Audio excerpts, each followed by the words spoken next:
FSETO ജില്ലാ കമ്മിറ്റികളുടെ നേതൃത്വത്തിൽ ജില്ലാ കേന്ദ്രങ്ങളിൽ പലസ്തീൻ ഐക്യദാർഢ്യ കൂട്ടായ്മ നടത്തി. ജില്ലാ പഞ്ചായത്ത് അംഗം CJ സജിത്ത് ഉദ്ഘാടനം ചെയ്തു.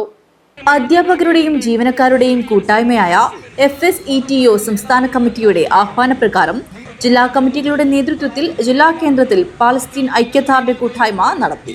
നിരവധി അധ്യാപകരുടെയും ജീവനക്കാരുടെയും പങ്കാളിത്തത്തിൽ കാഞ്ഞങ്ങാട് പുതിയകോട്ട മാന്തോപ്പ് മൈതാനിയിൽ നടന്ന കൂട്ടായ്മ ജില്ലാ പഞ്ചായത്ത് അംഗം CJ സജിത്ത് ഉദ്ഘാടനം ചെയ്തു.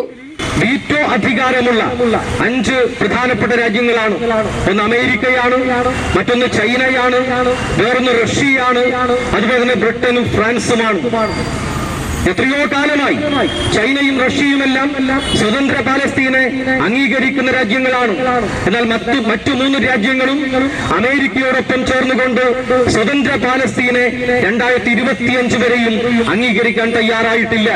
പക്ഷെ ഏറ്റവും ഒടുവിൽ കേൾക്കുന്ന ശുഭകരമായ വാർത്ത എന്ന് പറയുന്നത് ലോകരാജ്യങ്ങളിലാകെ ഉറഞ്ഞുകൂടിയിരിക്കുന്ന പ്രതിഷേധത്തെ കണ്ടുകൊണ്ട് അതിനെ പരിഗണിച്ചുകൊണ്ട് ബ്രിട്ടനും ഫ്രാൻസും ഇപ്പോ സ്വതന്ത്ര പാലസ്തീൻ എന്ന അവരുടെ അവകാശത്തെ അംഗീകരിച്ചു കൊടുക്കണം എന്ന നിലപാട് സ്വീകരിക്കുകയാണ്.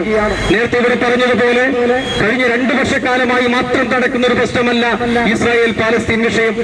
ഇസ്രായേൽ പാലസ്തീൻ വിഷയത്തെ കുറിച്ച് സംസാരിക്കുന്ന ഘട്ടത്തിൽ ഒരുപക്ഷെ ചില നിഷ്കളങ്കർ പറയും, ഹമാസ് എന്ന് പറയുന്ന തീവ്ര സംഘടന, ആ തീവ്രവാദ സംഘടന 2023 ഒക്ടോബർ മാസം 7-ാം തീയതി ഇസ്രായേലിലേക്ക് മിസൈലുകൾ വർഷിച്ചതുകൊണ്ടല്ലേ ഇത്തരത്തിൽ അതിക്രമങ്ങൾ ഏറ്റുവാങ്ങേണ്ടി വന്നത്? യഥാർത്ഥത്തിൽ ഇസ്രായേൽ പാലസ്തീൻ വിഷയം നമ്മൾ കൃത്യമായി പഠിച്ചു കഴിഞ്ഞാൽ 1 നൂറ്റാണ്ട് പുറകിലേക്ക് നമ്മൾ പോകേണ്ടി വരും. FSETO ജില്ലാ പ്രസിഡന്റ് K. ഭാനുപ്രകാശ് അധ്യക്ഷത വഹിച്ചു. K. രാഘവൻ, V. ശോഭ, V. ചന്ദ്രൻ, T. Damodaran, T. Prakashan, NK Lasitha എന്നിവർ സംസാരിച്ചു. ജില്ലാ സെക്രട്ടറി K. ഹരിദാസ് സ്വാഗതവും മധു കരിമ്പിൽ നന്ദിയും പറഞ്ഞു.